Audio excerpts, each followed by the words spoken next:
Yes. Hello. Thank you so much for being here on the Monday morning after the Oscars. We are going to do literal Monday morning quarterbacking.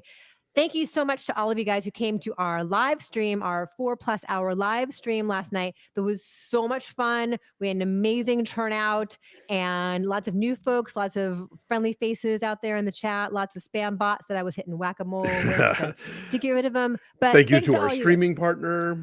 Thank you to Super Streaming, our good friends at Super Streaming. They held a big fun trivia and predictions thing for us. And so if you clicked on that and enjoyed that, we hope you did. Good to see you. Matt says, y'all are the real ones for doing this after the marathon live last night. Although, you know what? The Oscars themselves were only like 3 hours and 45 minutes. Yeah, exactly. Relatively short. We've seen worse. For sure we have. Yes. Yeah, we never got a chance to talk about Best Actress and Best Picture. Our stream crashed. We're investigating what that's about. But so many of you guys were so great to stick with us and keep the chat going. Yeah. So Thank you thank you for for your that. dedication. Thank you for your kindness, your patience. I appreciate that. Let's talk about the big headlines from last night. Anora won 5 Oscars, Yeah. including a historic 4 wins for Sean Baker. He won Best Picture, Director, Screenplay, and Editing. And then Mikey Madison was, I think, a bit of a surprise for Best Actress. I mean, I think everyone figured it would be Demi, even Yeah, though I mean, Mikey won at the SAGs. I think when the announcements were first made, I think Mikey was the front runner, and then the Golden Globes sort of made I forget now the sequence of events of what got announced when, but Yeah. the Demi Moore momentum started picking up, and I think more and more you were seeing people think, oh well, that makes sense, and but she was very classy about it, and gave good reaction face, and I think just this experience of this movie and the fact that we're talking about her this much, I think is going to bode well for whatever it is Demi Moore wants to do next. Maybe the long rumored St. Elmo's Fire sequel. Who knows? I know that, is it Rob Lowe who keeps talking about a St. Elmo's Fire sequel? So, It's been coming up apparently. So why not? I'm curious. Yeah, I would totally watch, and we will definitely have to review that because that is Oh very much yeah. our wheelhouse here. GB Keeper says, "Hi, Christy and Alonso. 1 a.m. here. I was trying to sleep, but guess not Oof. anymore. Aw, well, maybe Well, we'll help put you to sleep. yes, our Maybe we're soothing so tones soothing. with Maybe your AMSR. I was gonna say it's not that we're boring.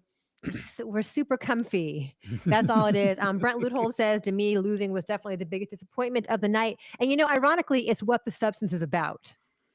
That's true. Yes, a younger actress did take her place With long dark hair. Yeah. There you go. And so that was, unfortunately, ironically, sort of proving the point of the movie that she would then lose to someone who is, Indeed. And Mikey Madison, you're a hometown girl, right?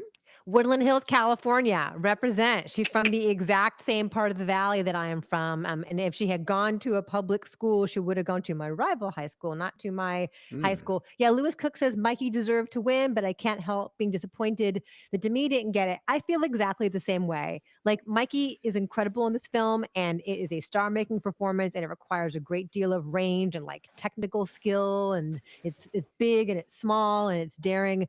But yeah, I would have loved to have seen Demi Moore win. Yeah, I think that Demi Moore win would have been a great moment. A Fernanda Torres win would have been a great moment. But I no shade on Mikey Madison. I think she is she's. I mean, let's face it. The movie hinges on her almost entirely. Totally. Like, there's almost no scenes that she's not in, except for like the baptism, I guess. Yeah, so yeah, she's really carrying that movie. And Baker even said on stage to Tarantino, like, if you had not cast her in Once Upon a Time in Hollywood, there would not be an Anora. So yeah, that was a nice touch for sure. Patty says, "Hi guys, had a fun time with you guys last night. Thanks for following me back on Blue Sky, Christy. Thanks for being here and for all of your contributions." Yeah, so Sean Baker made history. Yep. No one had ever won 4 Oscars for the same film before. Right, Disney won them for 4 different ones the night he did it.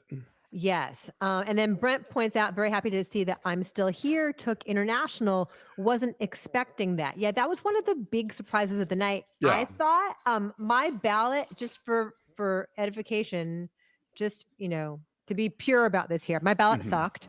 I missed like 7 things. I have never been so wrong in my life, but I had a really good time And these are the being Glenn Whip wrong. choices, right? Or These are the Glenn Whip choices. So even the okay. experts, even the LA Times experts did not have this. He said he thought Amelia Perez would win international. I'm thrilled Yeah. that I'm Still Here did. Yeah, ditto. That was definitely one of the more pleasant surprises of the evening. Yeah, no, Steve Pond, also usually reliable, also had a tough night of it. So good, good. I like an Oscars that we don't like know beforehand everything that's going to happen.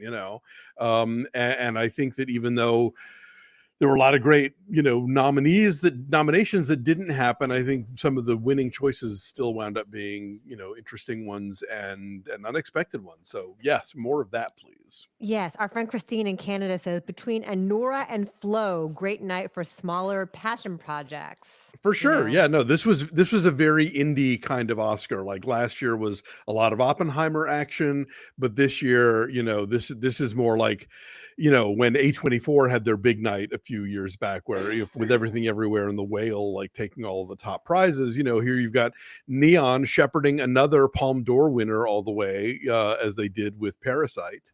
Right. And, fascinating statistic: only 4 Palme d'Or winners have won Best Picture. Do you know what the Oh, other? Do you know what the other 2 are? off the top of my head, I do not. The Lost Weekend and Oh, Marty. So not since the 40s and 50s. that's crazy. Yeah, And go Neon has figure. 2 of them. And Neon has 2 of them. And Neon has like the last 4 or 5 Palme d'Or winners. They have this crazy streak with that of films they acquired that then win. Like they acquired Titan, they acquired Anatomy of a Fall, Uh-huh. so yeah, that's been their bread and butter of late. And that won Best International, Anatomy of a Fall, Yes. right? Yeah. So, yeah, they have great taste. They have really good marketing. Yeah. They're really smart. Like everything they've done with the monkey has Mm-hmm. been freaking brilliant. And speaking of Bong Joon-ho, there's a screening tonight of Mickey 17. I'm going to go to that with Nick, and then I'll do a quick little reaction video out of the theater. So look out for that later on tonight. But I'm really, really psyched about that. And that's really the main big movie coming out this week. Usually Yeah. that week after the Oscars is pretty quiet because folks are catching up with whatever won. So many Right. people in our comments last night were saying like, well, I guess I have to go see Anora now. Like, yeah, you Yeah. do. So I won't be surprised if, because Neon's smart about this, like, will they expand Anora Probably, this yeah. weekend? And I think, and we're now going to get this weird backlash of people going to see Anora just because it won Best Picture, being like, because Yeah. I think we're so used to Best Pictures having a certain shape. I think that this is a movie that a lot of people will be like, what? Like, apparently somebody on Morning Joe referred to it as an R-rated Pretty Woman, That's which, so reductive. yeah, first of all, Pretty Woman was already rated R. Second Oh, of is all, it? tell me you missed the point of the movie without telling me you missed the point of the movie. So, Yeah. And I think it's easy to think that Anora doesn't have the heft of a Best Picture winner because yeah, a lot of it is kind of screwball. A lot of it is like racing around Brooklyn and the yeah. mishaps of all these people. But there's so much subtext about like being an immigrant and the American dream and being disillusioned by it, which is what Sean Baker so frequently explores. So there's a lot more going on subtextually in Anora. And there's a time when screwball comedies won Best Picture. It Mhm. happened one night, and you can't take it with you. These are Best Picture winners. And in fact, Greta Gerwig was, I think, either head of or on the jury at Cannes last year when they gave it the Palme d'Or, and specifically said it was very much of the like Howard Hawks, Preston Sturges vein. So why not honor Yeah. films like that? Yes. Thank you, A. Wright, for your kind donation Oh, saying, thank look you. at Riverside actually working today. Yes, it is. We are Knock we are wood. talking to our friends at Riverside about what happened last night. But I guess Yeah. Hulu was like a freaking disaster too. So Apparently, yeah. Good. I'm glad I have not totally cut the cord. I was actually Mhm. watching on ABC 7, and so and weird. Like I was watching on cable ABC. You were watching on ABC, and I was like 30 seconds ahead of you for some reason. Indeed. Oh, Stephen points out that Anatomy of a Fall wasn't nominated for Best International. It was not. France didn't put it forward, but it won Ah, screenplay. I knew it ah, won something. right, right, right, Maybe right, it won right. international for us at LA Film Critics. I believe it did. Yes. Tanya asked, "Did Philadelphia Story win Best Picture?" Did it? I know it won. You can Uh, look that up. Best Actor. I'm going to look it up right now. Look that up, Alonso. So yeah, Chris Lady says Anora is so overrated. Ugh, in 10 years, people will say that film won. But maybe Disagree, but you know, I disagree as well, but who knows, right? yeah. Like, how do we feel about what won 10 years ago? I don't even I don't remember what won remember. last year. I don't remember. I remember a picture, Facebook memory came up of the last time I covered the Oscars in person, and that was 2013. And I had to look up what won Best Picture. It was Argo. Philadelphia Story won Best Actor and Best Screenplay, but not Best Picture. There you go. Anthony Ruiz says, I really enjoyed Christie's husband providing dinner. So did I. I enjoyed that too. Salmon Sunday all the time. Go ahead. No, I was just going to say, like, I had a conversation with Dave last night about, like, what does this mean for Mikey Madison now? Like, Mm. because sometimes I think certainly in the supporting category, winning an Oscar is a bit of a mixed blessing. Like, look at the recent filmography of Ariana DeBose, for instance. You know, like, not some not great choices there.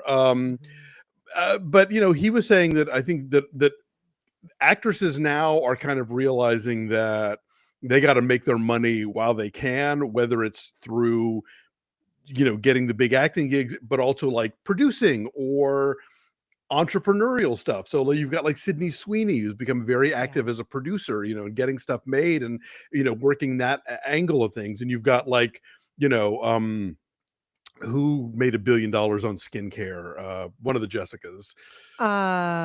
Miss Selena Gomez is a Alba? billionaire Selena Gomez, with exactly. her cosmetic line. Right. So, like, Mikey Madison, I hope will take advantage of this moment to do whatever it is she's going to do next to Mhm. make it happen. Just because, like, I think the industry seems to be leaning in a way, like so many industries, where you know, like the sort of guaranteed income of a long career is not there anymore, and so now Mhm. you've got to sort of like, you know, kind of think outside the box and, you know, side hustle and all that kind of stuff.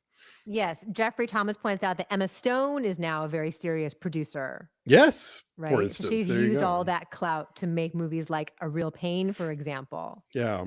I really have been enjoying Sean Baker's acceptance speeches because I think he's saying really important stuff. Like he had that great speech at the Spirit Awards that Yeah. we didn't really get a chance to talk about, where he's like, yeah, indie filmmakers need to get paid. We're not getting paid what we're worth. Like we always bemoan the fact that, like, you know, you have a hit at Sundance and then you're making a Jurassic Park sequel, but it's like probably because you didn't make any money making the hit at Sundance. You know, I mean, if Brady Corbet is saying has not made a dime off of The Brutalist yet, like there's something in that system that isn't working, you know. And so I love that he spoke up for that. I love that he spoke up for theaters at the Oscars and talked about like parents taking kids and getting kids started young and the theatrical experience, Yes. which I think is essential to the future of keeping theaters alive. Is like having a generation that has been going their whole lives the way we did, you know.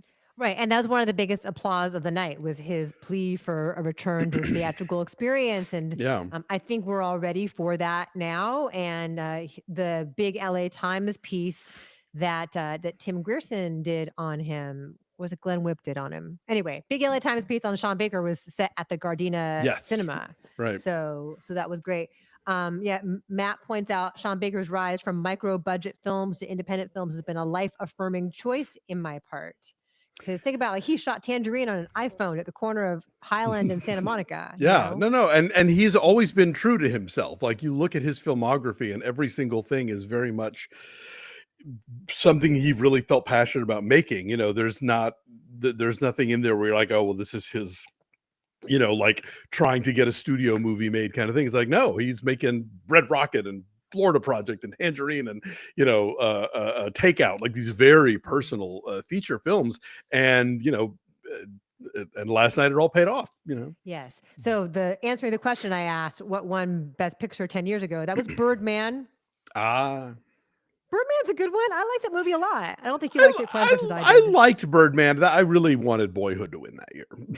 Oh, yeah, that was that year. I'm a sucker for long takes. I'm a sucker for that kind of showy filmmaking. So I will admit that. It's easy. Well, not easy. It's hard, but it's Sure. easy to like it. Yeah, I um, remain appalled that Iñárritu is one of only 2 directors to win back-to-back Best Directors, because there's about 25 filmmakers I would put ahead of him in line, but, you know. What are you gonna do? Yes, Brent points out that the "No Other Land" speech was the best speech of the night. Let's talk about that a little bit Yeah.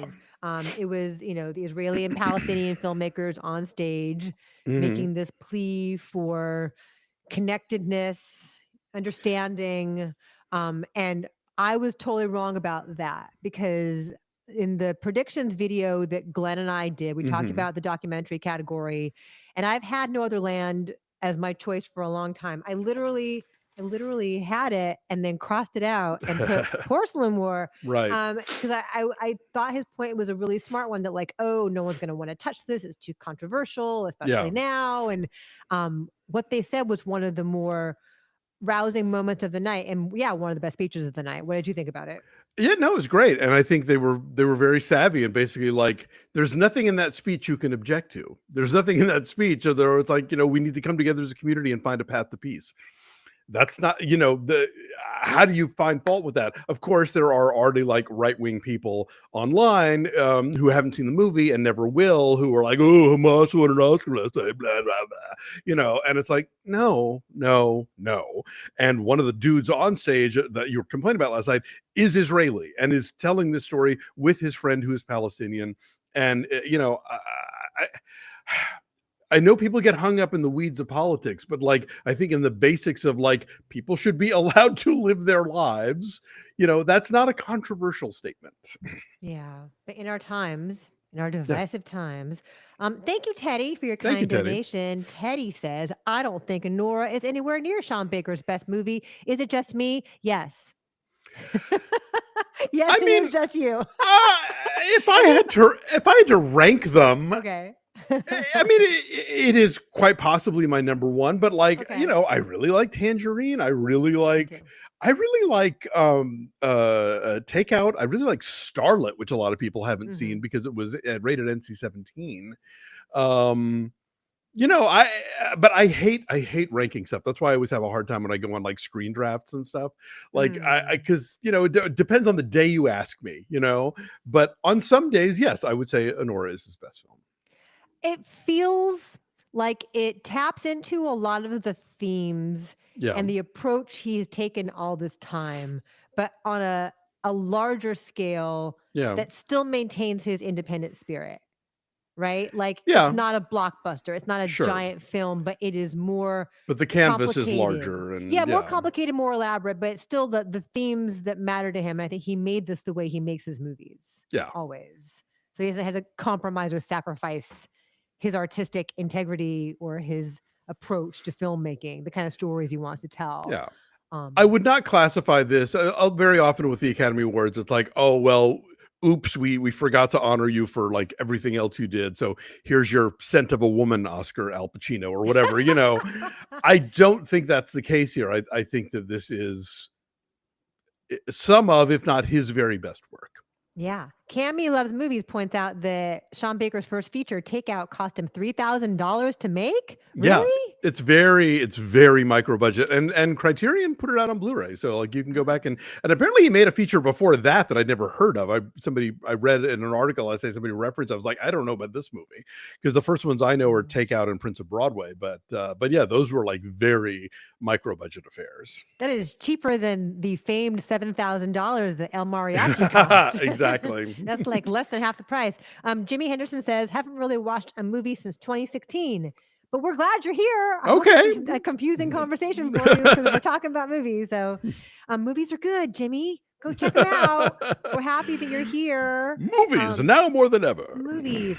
Mike K, thank you so much for your very kind Thank you. donation. Very sweet. Mike says, between Anora winning Best Picture and Flo winning Best Animated Feature, it was a really cool night for independent and foreign cinema. Yeah, I'm thrilled that Flo won when it's up against, the latest Pixar Yeah, or a Wallace and DreamWorks. Gromit that has the backing of Netflix and all that. So, I really, really loved Flo. I know you don't love Flo, Alonso, as much as I do, but I don't love it as much as you do, but I do, like you say, like any category where like where the Janus sideshow movie wins out over like the Disney or the DreamWorks or the Netflix. It's like, okay, then maybe people actually watched all the movies, and gave it some thought, So yeah, I certainly admire that aspect of it, Yeah. and yeah, no, I think there were some really solid choices last night.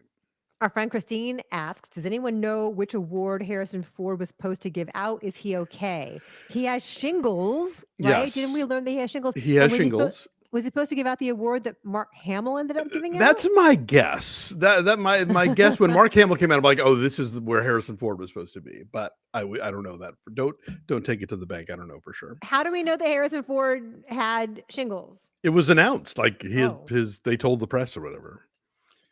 Mm. Okay, so you get Luke Skywalker instead of Han Solo. That's fine. Exactly. Yeah, That's a good. That's a good that's a trade. fair swap out. Daniel Zambrano, you are very kind. Thank you Thank for your you. kind donation. Daniel says Anora was my favorite movie of the year by far, and Mikey was my pick. It's one of the best movies I've seen this decade. You guys are awesome. Thank you for your content. Thank you, Cool. Daniel. You are Thank you, awesome sir. too. Yeah, Mikey was great. I'm happy about that. We have a lot of comments about Adrian Brody. We have not talked about Adrian Brody, who I believe is still speaking. I thought it was super tacky to throw his gum. Hey, dude, why are you chewing gum? Maybe he was nervous. I guess it's better to toss the gum out than have it in your mouth, making your While you're up there, acceptance yes, if speech. these are the choices, sure, but like, But then, as they are playing him off, right? He's like, mhm. "Don't play me off. This is not my first rodeo." I'm Uh, like, dude, if it's not your first rodeo, then like, why do you have gum in your mouth when your category is coming up, dude? you had a little It program book, tear off a corner of the page, and is. Oh, I'm next. So it just seemed, I don't know, arrogant, inconsiderate. Like everyone wants to speak. You're keeping us here yeah. longer. And it's like, and it's late in the game, so by that Right. point, it's like everybody's like, "Can we?" Um, so I mean, yeah, I'm sure like the content of what he said was all very, well intentioned and all, but it was a little preening. I thought, yes.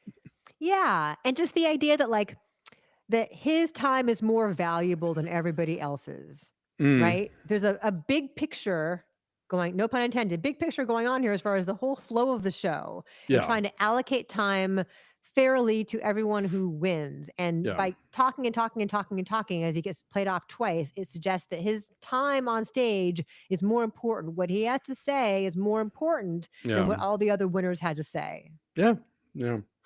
They should have cut to John Lithgow. I think that would have really, that would have Right. done the Chris trick. says Brody's speech was so aimless and endless. That's the thing. It wasn't like he was saying something really important. To be honest, I haven't heard the whole thing yet, so I Oh. was only kind of half listening last night when we were doing it. So, um, yeah, not a great moment. I think I did like this year was the really digging into some of the craft categories, Mm. like when the people came out to talk about the Costume design. cinematographers and the Mhm. costumers. I thought that was cool. I would have loved to see something similar with makeup hair, especially this year with the substance. Like that was cool. The the supporting actor presenters kind of gushing about each one of them. I don't know. It just kind of felt like, well, this is your personal opinion, So it's like I respect you, Robert Downey Jr. and Dave I Enjoy Randolph, but I don't necessarily need to hear your feedback about all five performances. I thought what they did in Best Actor and Actress was better, where they just sort of had some kind of like blanket platitude and then showed the clips, because I think the Yeah. clips are more effective in a moment like this. But Right. They speak to for each it. their No, own. I am with you in how important it is to shine a light on things like costume design and production design and Yeah. all that because it's so essential, to telling a story, especially in a movie like Wicked. Yes, it's most costume, yes, but also those dresses tell a story as far as their evolution as individuals and as friends, and how the story goes. So I thought that was really cool too. Victor DiGiovanni says Brody's speech was the brutalist in Oscars history. Ha ha! Haha. There Nice. have been longer ones, apparently. I think Greer Garson went for a full 6 minutes. Oh, okay. Yeah, people were saying 5:45 in the comments here. Wow. I don't know. Mm. Josh UFO, thank you so much to you for your kind contribution. Josh says Demi Moore losing reminds me of when Stallone Okay. Stallone, Mickey Rourke, Chadwick Boseman, and Eddie Murphy when everyone thought they would win but lost. Oh, right. Yeah, Stallone for Creed, Bozeman for Ma Rainey, Oh. Mickey Rourke for The Wrestler, and who's the fourth one? Eddie Murphy? Oh, for Oh, Dreamgirls. Dreamgirls? Yeah. Those were. I would add Lauren Bacall to that list. People thought she was going to win for Mirror Has Two Faces, and then Juliette Binoche won for English Patient. Yeah. You Yeah, just so never know. two of those, well, three, I think three of the four acting winners were pretty obvious, right? I guess Yeah, best actor could have gone Timothy Chalamet yeah, also, but those two supporting ones we're were locks at pretty this point. Yeah. obvious. Yes, indeed. Jonathan Caro says, "Thank you, Alonso." Oh, you're For welcome. what? I don't know, but you're welcome, Jonathan Caro. Yeah, Brent says they need to stop with the gushing presenters thing. I mean, I think it's a well-intentioned thing, and they're not writing it, obviously, but Yeah, I think yeah, it worked better when they would have like the 5 previous winners come out, and each of them spoke to a specific nominee, yeah. especially if like the nominee was somebody they had worked with before or Mm. knew personally. Like, that was lovely. I thought that felt more personal. But just to have Downey and Randolph kind of come out and do this like impromptu review thing, or not impromptu. I'm sure it was entirely written. I don't know. It didn't quite ring the same for me. Right. If they have personal insights that they Yeah, can share, that's really cool and that feels special. And that gives us an insight into this business and to how they right. work. And that's really neat. And that Um, way, and when you bring out the 5 people, it's like then you can pick 5 people that have, they each have a connection with the nominee, as opposed to the presenter like, well, you I know really well, and you we met at a party once, like it's different. um, Javon Sings, I think it is. Thank you so much for Thank your you. kind donation. This is your first one. We're happy to have you here. Welcome. Thank you for that. Dalen, our friend Dalen's here. Thank you for your Thank kind you. donation. Dalen says, hot take. I feel like Quincy Jones deserved a much better tribute than Queen Latifah very mid performance, and that already happened at the Grammys. Well, he was a multi-hyphenate. I think the fact that he got that standalone moment with Whoopi and Oprah was great. Like, clearly they decided that Quincy Jones and Gene Hackman were more equal than everyone else. Oh, let's talk about who got left out of the RIP reel. Yes, you mentioned this to me last night. Who was it? As a lot of people in the chat were saying, Tony Todd, which yes, definitely. Mitzi Gaynor, I thought was a big one. She starred in South Pacific and Lay Girls. I'm looking at the list that was put together by Alison Martino, Olivia Hussey, James Darren, Janice Page, Alain Delon, and Eleanor Coppola. Oh, right. She made the documentary about yes, Hearts of Darkness. Hearts of Darkness. Yes, Alison Martino is on it with the dead people. Yes. She does the Facebook page Vintage Los Angeles, and she's like on it. You want to see a vintage matchbook from the Brown Derby, or a menu from Chasen's, or a picture of the Sunset Strip in the '60s? She is on it, but yeah, she's always on it with like people from a different era who have died. Oh, Javon Sings is back saying, "I messed up my super chat. You are both outstanding. Anora was pioneering cinema. It spoke to a lot of marginalized people." Yeah, that's a good point. And Mikey Madison was nice to thank the sex workers. Yeah, as did Baker. Chris Not says, words I ever thought I'd hear from the Oscar stage. Yeah, for sure. Chris says, any thoughts on the usual practice of leaving folks out of the in memoriam segment? Yeah. So why would some people get left out, do you think? I don't know if it's mere oversight or they decide, oh, time. I mean, I can't imagine that somebody would look at Olivia Hussey or Mitzi Gaynor and be like, oh no, sorry, we're too tight this year. Because I mean, like, look, everybody who's in there deserves to be there. I was thrilled that they included like whichever one of the Lemleys died last year, who owned, the theater chain, which is a key part of sort of art house and foreign film distribution in this country, is the Lemley theaters in Los Angeles. I like it. They include like people who were publicists their whole life or that kind of thing, because they're part of the industry, and they deserve that. I don't know what the process is by which people like that get left out, but it happens every year. Every year we get into it, and we get mad. And it's like, and I get like, okay, fine, Michelle Trachtenberg mostly known for television, you know, apart from Harriet the Spy. So it's like maybe I could see where they'd be like, all right, maybe not her, you know, like Shannon Doherty, same thing. Like, you know, yes, Heathers and Mallrats, but beyond that, it was mostly TV. But yeah, I mean, Mitzi Gaynor and Olivia Hussey and Tony Todd, like these are Alain Delon is fucking huge, Legend. huge movie star of the 50s and 60s and 70s, and like very much like the face of you know, foreign film in this country. I mean, like Rocco and His Brothers and Purple Noon and, you know, Swimming Pool, like all of these films that he did that were massive, and then he was iconic, and so to leave him out just felt really unusual. Yeah, we'll have to do a little bit of investigation into like who puts together the in memoriam. Yeah, Jeffrey Thomas points out no love for David Lynch. They must have mentioned him. No, that's not true. He was the the last montage. one they showed. Was he the last one? Okay. Yeah, he didn't get a standalone thing like Gene Hackman did, but he got like the Yeah. last chunk of the RIP reel, and they showed clips from like 3 or 4 different movies. I And wonder if Isabella with, Rossellini was representing by wearing blue velvet, That's which I thought was true. great, with And Laura Dern as her date. that was all really lovely. I really Yeah. liked that. Yeah, Bradley says, I was shocked that David Lynch was so sure. I wonder if part of it with Hackman was like, this just happened this past week. And Yeah. they thought this is someone significant within this industry for decades. Yes. Let's blow it up. Yeah, and he won 2 Oscars, you know. He I did mean, win like, 2 so Oscars. he's more tied into this event, whereas like Lynch was nominated a couple of times but Yeah. never won. You know, Quincy Jones was a freaking EGOT, right? So, you know. He was. Dalen, thank you again. Appreciate Thank you. you. Dalen says it was also a missed opportunity to not have Laura Dern and Isabella Rossellini say something about David Lynch. They were literally sitting together. Isabella was in blue velvet. Yeah, that would have been nice. You know, it was a 3-hour, 45-minute long event. Let's take an 5 extra more 5 minutes for David Lynch. Let's cut 5 minutes off of Adrian Brody's speech and give it to Isabella Rossellini. Okay, well, I think let's talk about what felt extraneous last night. Yeah. I think the Bond dance number. Yes.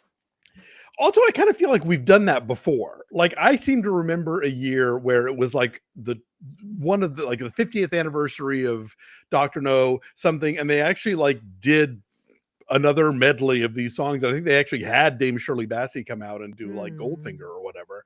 I remember it because they wanted to do a reunion of all the Bonds because like everybody was still alive, but Connery wouldn't do it because he's had this like long-standing beef with the Broccoli's about, you know, payments or something.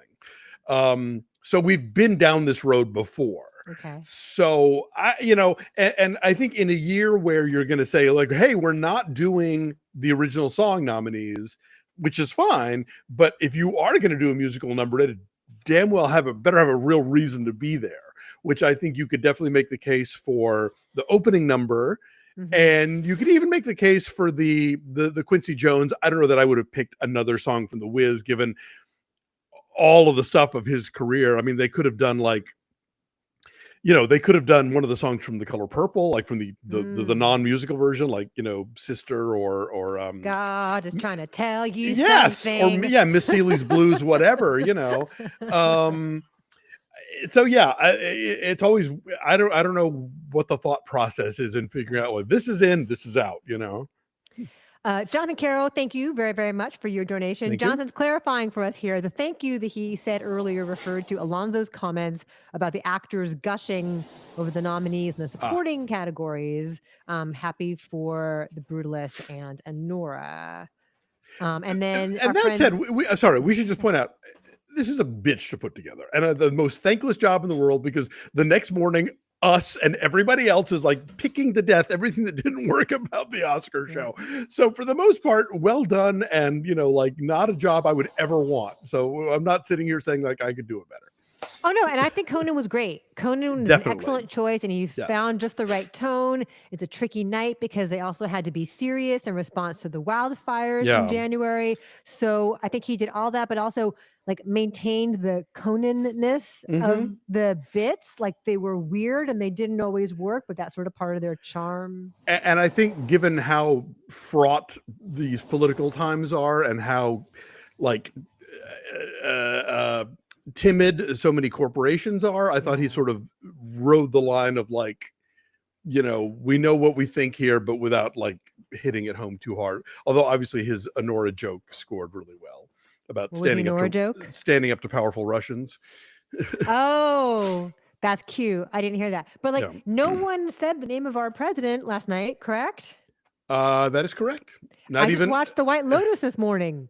they That's a do. whole subplot in this week's White Lotus. Yes, it is. I think if Porcelain War had won, Oh, that's true. that would have really been a moment. But I think that, like I said, the No Other Land guys very much kind of kept it to a place of like, you can't really get mad at this.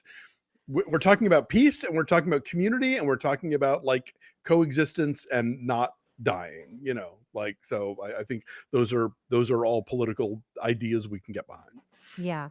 Rich D says the Bond stuff was baffling. I was like, why are they doing this? Yeah, it was strange. And we're asking ourselves last night, like, was this already in the works? Right. And then the Broccoli family sold Bond to Amazon, or did they like whip this up because Just like they R.I.P. wanted to pay Bond? tribute. Yeah, I mean, it kind of like us versus them.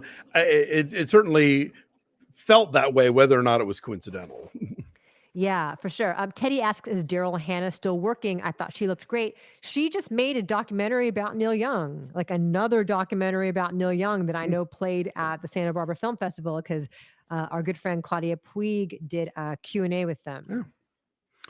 And they're married, right? Yes.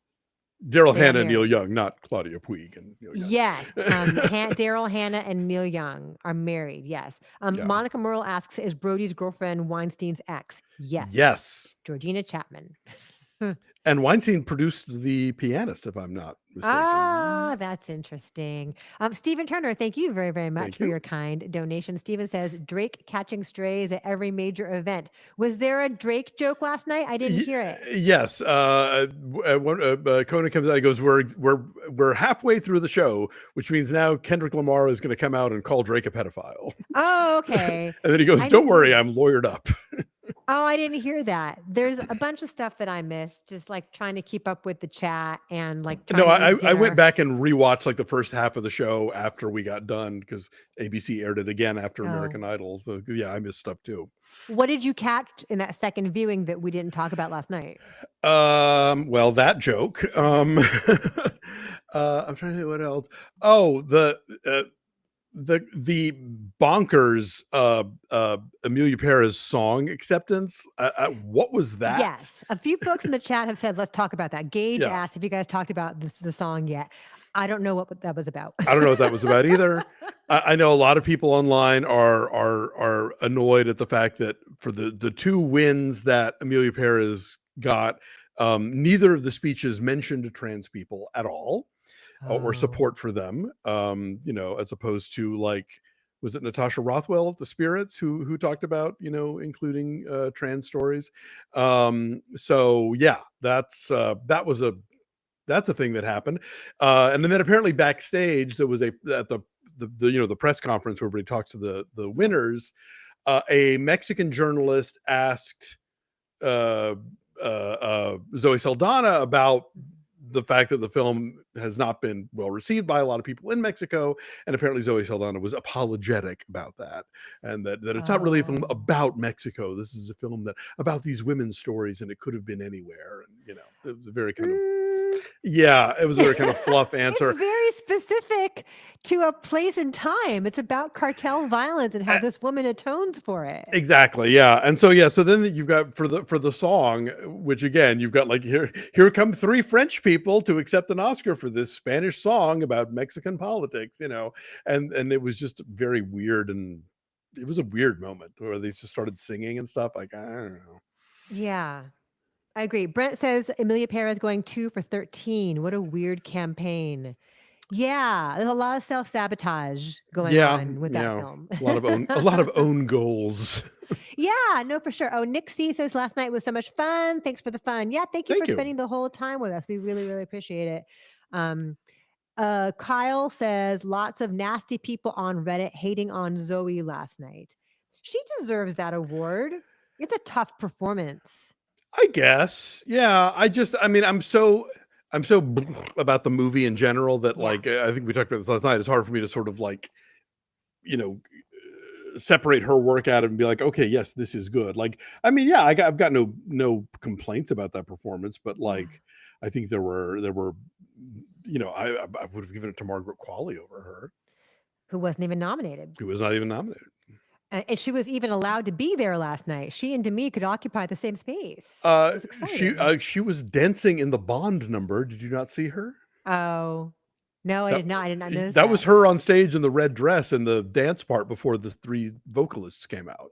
Oh, okay, that's why our friend Steve was saying we need to talk about Margaret Qualley being the next Bond girl. Oh, okay. Yeah, that's yeah. She was in that number. I didn't know she could dance. She was pretty good. That would be a great fit. Yeah, all 5 actresses, though, in Best Supporting would have been great. Like, it was Sure. Monica Barbaro, Ariana Grande, Felicity Jones, Isabella Mhm. Rossellini, Zoe Saldana. Yeah, Any one of those would have been an excellent choice. totally. Yeah, and also again, I'm going to bring it up. Elle Fanning. Elle Fanning. Elle Fanning. She was there last night. She She looked was. lovely. She was. Yes. And Adam points out A Complete Unknown went over, didn't it? Yeah, it did. And it that did. actually does not surprise me. That's a thing I thought was going to happen. Yeah, I think that's a movie that the old Academy might have embraced more. Mm-hmm. But yeah, I was reading the sort of aftermath piece on IndieWire where they sort of talked about how like we're definitely in that sort of new Academy moment, like the sort of post Oscar So White, where they really opened up the membership and it got younger and it got more diverse, and that's how we're getting Parasite and Everything Everywhere, and now Anora, which Nomadland. Nomadland, yeah, which in years past probably would not have taken it all the way. Yeah, for sure. Well, I'm excited. We had a good night, I think, and I Yeah, feel like people had a good time. And even though I was super wrong, what else was I wrong about? I was wrong about international feature. Let's talk about international feature. While we're yeah, on Amelia Perez, sure, it could have gone to that, but there were also some rumblings in recent days, weeks about I'm Still Here winning, yeah. and that's a really big deal in Brazil. And that was, I think, one of the more exciting moments of the night. Yeah, no, you could tell there was a lot of love in the room for that movie, and I'm thrilled. I really, I want people to see it, and I know that subtitled movies have a rough go of it outside of larger cities, and so I hope that there are some intrepid theaters out there in other markets that will be like, all right, well, it won the Oscar. We're going to one show a day for a week, something. So I hope more people get a chance to see it because it really is great. It is. Even down here where I live in the South Bay at one of the AMCs, it's been playing on one screen a couple times a day. So maybe that Nice. will then be the impetus for it to play longer, play more. Yeah. Chris Lady was asking, how is Anora diverse? I mean, I think in terms of like it's a younger, hipper choice Yeah. than Conclave or Complete Unknown. Exactly. Yeah. It's the kind of indie that would maybe get nominated in years past, but wouldn't necessarily win because for a lot of the older members, it would have been too sexual or too, offbeat or whatever. And I think the current voting membership is more open to that kind of narrative. Yeah, for sure. Our good friend Marty's here. Marty says, Pity Chalamet lost, learning to play the guitar and approximating Dylan's vocals. We're excited. We're excited to feature I'm Still Here this Wednesday with our Film Society. Nice. He's excellent. He's great. When I saw that movie, I'm like, oh, he's gonna win. His day will come. His day will come. I mean, like he's what, 9, 26, 29, 29. 29. He's already racked up like, 2 nominations that he had a very good shot at, this and Yeah. Call Me by Your Name. And he's doing all the things. Like he's got these sort of like critically acclaimed awards friendly movies. He is the face of a very big franchise right now with Dune. Mhm. So like, yeah, his day will come. I am assured that that's going to happen for him. But yeah, he's great in the movie, and the fact that he's doing all of the musicianship is really impressive. I was in Amoeba the other day, and have you seen the vinyl soundtrack for Complete Unknown? No. Because it looks like a Dylan album of that era. Oh, Like the neat. typefaces and the way that it's all put together. And it's all, the people in the movie doing the songs, Monica Barbaro and Yeah. Ed Norton and stuff. I don't know why you would want that, but it's nonetheless as an object, it was very cool. It was put together, in the right way. That is really neat. Yes. Courtney Z, our good friend Courtney Z is here. Hey guys, probably just catching the last few minutes, but better than nothing. We're here for a bit. No, we are Yeah. happy to see you for sure. And then Heather's asked a couple times. I'm sorry I've missed your question. Best dressed and worst dressed. I always enjoy this topic. Timothy Ooh. Chalamet in all yellow, Cynthia Erivo in all green, Coleman Domingo in all red, Isabella Rossellini in all blue. Felt a bit like the Power Rangers. I'd watch that reboot. There you go. Yes. Stop selling. Who did everyone like last night? What You know, dresses? I once she figured out how to walk in it, I thought Selena Gomez looked great in that Stunning. dress. Yes. Very Yeah, Vava Vumi. Coleman Domingo like is always redefining men's formal wear, and I bless him for it. Mhm. I can't. I mean, there was worst maybe Kylie Jenner. Like What was she wearing? I couldn't even see it. She was I, like sort of midriff bearing. yeah, it was just. I mean, and great. I only saw her sitting down, so I didn't get the full silhouette, but it just looked weirdly ungainly. I don't know. Plus the fact that like every time they made a joke about Timothy Chalamet and he laughed, she would just sit there like she didn't get it. You know, Oh, maybe she just can't express emotions. that's always a possibility. I am um, so angry right now. Yes, I'm thinking really hard stuff. Chris, thank you for your kind donation. This is your 10th super chat on the live Ooh. stream, so we're thankful to you for your support. Chris is clarifying his comments from earlier about Anora, saying Baker chose a young white actress as the lead, and characters of color are pretty much background. That to me seems like the same old Hollywood nonsense. But he's telling a smaller story of people on the fringes. Right, and also like I think in the Brighton Beach community, it is not a lot of people of color. It is mostly No. like It's Russian very Russian. / Jewish. But look, he made Tangerine, he made Takeout, he has made films that have centered characters of color, and I think given the specific community being depicted in this one, it made sense that there were not so many. Yes, I agree, but I do think it's diverse in terms of like 10 years ago, this is not the kind of movie that would have gotten any Oscar nominations, much less won 5 of them. Yeah, It's exactly. like a Spirit Award movie, Right. sure. And talking about the change in the Oscar makeup, it's not just a question of like, oh, there's more people of color. I think that there's a younger a contingent, that that it's more people who are actively working in the industry as opposed to being sort of more emeritus status. I think they are open to more challenging kinds of narratives. So like the thing about Everything Everywhere, it wasn't just that most of the cast was Asian. It was also the fact that like it's bonkers new in terms of how it's telling a story, and Academy members went along for that ride. Yeah. Peach says, Christy, have you been to the new Cinema West that took over the ArcLight Beach Cities? I don't think anyone knows it's open. We're going to get really specific about South Bay geography here for like a minute. I have not. Please. It's on Rosecrans. It's like right at the border of El Segundo, Manhattan Beach. I have not, but that was a nice ArcLight because it wouldn't get super crowded like the ArcLight in Hollywood would. So I will definitely check it out. I think that's great. There are not a lot of art house choices down here, which is a lot of why the South Bay Film Society exists. They show movies at the AMC Rolling Hills 20 in Torrance. They showed all of the nominated shorts, for example. I'm going to moderate a discussion after a couple of upcoming screenings. There's this Janice Ian documentary. Nice. There's a new Francois Ozon film that I'm going to do cool. a thing with. So, but that's great to know that is there too. So maybe we could do some events there as well. Kyle says, hoping Cynthia gets her EGOT next year. That would be awesome. Right? Does she have the other 3? Is that she does? She does. Oh yeah, she's missing maybe. The O. Yeah, I think again, like they know part 2 is coming, so I think they could sort of cool their heels on this Wicked and go crazy on the next one if they want to. Right. We've got a second Wicked. We've got a third Dune. And so maybe they're like waiting to put all of the awards on those. I like your theory about like that, Lord of the Alonso. Rings, I like your theory with that. Yeah. I have not talked about dresses that I liked. Oh, good heavens. Please. I also do like Selena Gomez a lot. I think that it was like an old school Hollywood glamour, but like young and sexy. Sydney Sweeney at the Vanity Fair party wore something kind of similar, where it was like very vavavoom. It was like long and clingy, but also kind of very vavavoomy. Thank you, Pedro and Steve, for your generous donations. Pedro says, you guys should check out the Brazilian reaction to I'm Still Here winning. Literally thousands cheering in the streets. I believe it. That is great. Because yeah, Carnival is happening, so we knew any wins for them would be quite the party. And Steve says Anora is a cussing movie like Goodfellas and Casino. Yeah, I think they mentioned last night that it had like 400 something uses of the F word. So best But it's screenplay. relevant. It's how people Yes, talk. it fits. It's exactly. That is the world. It's the water they swim in.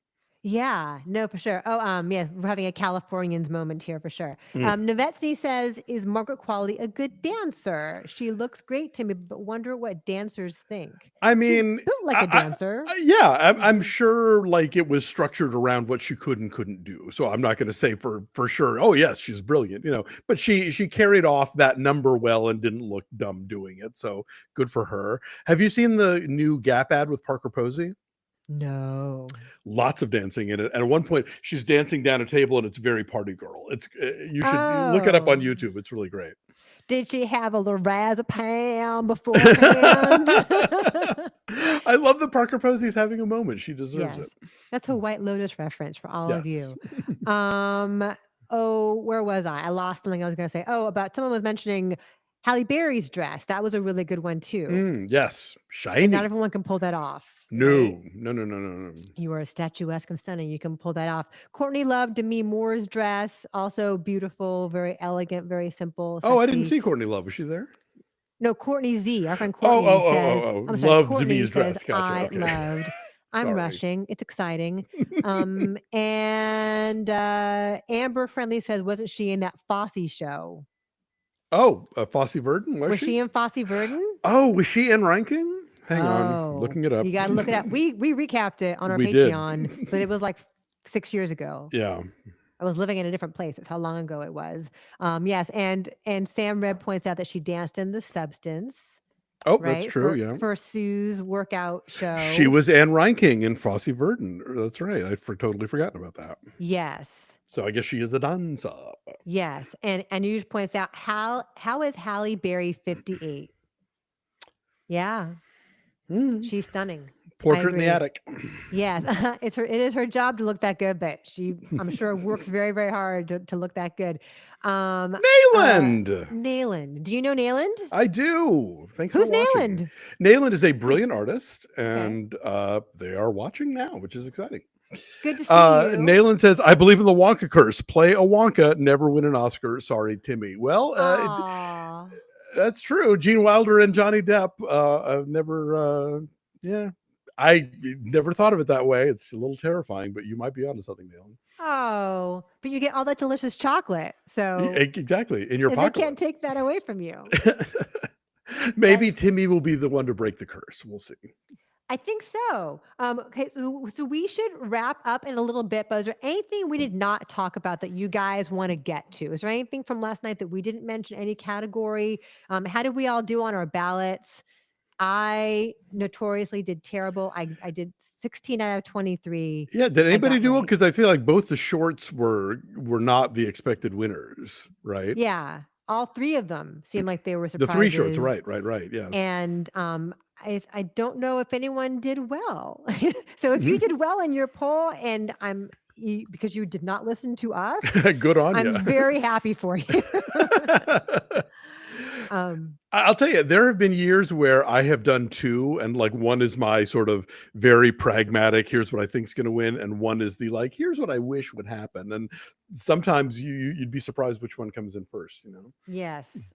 Dalen won her pool. Good for you. Right. Lewis Cook got 18 out of 23. That's not good. Bad. SLC 2466 also did 16 out of 23. Patty double 18, 23.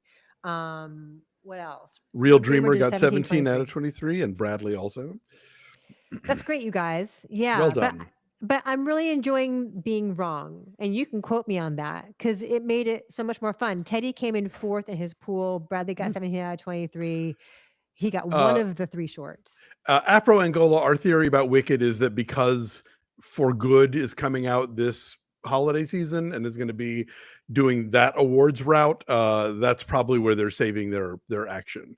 In the same way that like Lord of the Rings didn't really cash in on Oscars until the third one, I think the second Wicked is going to have a lot bigger stake in things than the first one did. But that's just a theory. I don't No, I think that's a really smart theory that they're waiting. A couple questions about Adam Sandler and his blue hoodie and basketball shorts know. bit. That was funny. I thought that was funny, Yeah. and so he got to go Chalamet again, Exactly. So I thought, yeah, that was cute. Aviator Nation, right here in the And South Bay. my favorite new quote of the entire award season is Ariana Grande, who said, I truly felt like a big sleepaway camp where I get to see Ray Fiennes every Thursday. I think that's great. I think it's really, really funny. Oh yeah, Sushi Cookie points out that Halle Berry kissed Adrian Brody this time. Yes. Good on her. She's taken it back. Yes. Bonnie says, I enjoyed seeing Quentin and Mick Jagger. Speaking of people who don't age, Mick Jagger looks awesome. What is his secret? And where do I get some of it? Lizard glands. I don't know. Yeah. Sam Red thinks that Sandler was funny. Victor thinks Sandler didn't show the proper respect. But that's the bit. That's the point. That was the bit. Exactly. It's not like he actually showed up wearing that. Like that was all staged. So, Yeah, that's why it was funny for him to be silly like that. Thank you, Lewis Cook. We always appreciate you. Thank you for your Lewis. kind donation. Lewis says, how did you feel about Carla Sofia Gascon being there? I think they showed clips in the lead acting categories, so no one would have to compliment her. Oh, absolutely. That's why they did that. I think that is totally why they did that. You're right. Yeah, I think her not being there would have been weird because she's still a nominee. And at the end of the day, still a historic nominee, as much as it pains me to say. She is the first openly trans acting nominee at the Academy Awards. So, yeah. I think she was there. She was sitting nowhere near Zoe Saldana, and they cut to her very little throughout the course of the evening. And so, like, that was they found a balance. Yes. Oh, Victor, I didn't get the sarcasm of your comment saying that it was disrespectful. That was my joke, says Victor. It was a Zelensky reference. Oh, sorry, I didn't get the catch. sarcasm in that in the heat of the moment here in the chat. So thank you for text clarifying. is hard to it's hard to get tone and meaning. Yeah, for sure. Well, good. Well, I appreciate all of you. Alonso, thank you for being here with me all night. Thank you, Christine. Thanks to all you guys for sticking with us all night, even when Riverside crashed. I'm glad that we get an hour of unadulterated Riverside time today. I have looked into it. I don't know what happened, but it was really, really fun for a long time until it crashed right at the moment where like people were tuning in the most. Yeah. But a lot of systems didn't hold last night. I guess Hulu was a disaster. My husband was trying to log into Hulu in the bedroom and like couldn't even get in. So yikes. Anyway, but you guys are great, and we're so thankful to all of you. And if we did not get to your comment or your question or your thought, please put it down below in the comments. Permanent chat, whatever it's called. Whatever it is. And later today, I'm going to go see Mickey 17. I'll have a reaction to that out of the theater tonight. We'll have a review of that, a full review on Friday once Alonso has also seen it. I know I can't go tonight, but we're recording a really cool Max film that's going to drop on Friday, and that's all I'll say for now. Okay. But yeah, I have to do that, so I can't see Mickey 17 tonight. I am seeing it on Thursday. We'll review it on Friday. Come back for that. News Friday, we can do that. Yeah. Let's do news. Yeah, sure, for sure. Why not? In case folks missed all of our Oscar stuff or in case there's like, fallout or developments as the week goes on. Absolutely. And then after we're done talking to you guys here right now, we're going to record our recap of this week's episode of The White Lotus, which just came out last night on Max. So if you are a Patreon subscriber, you can check that out.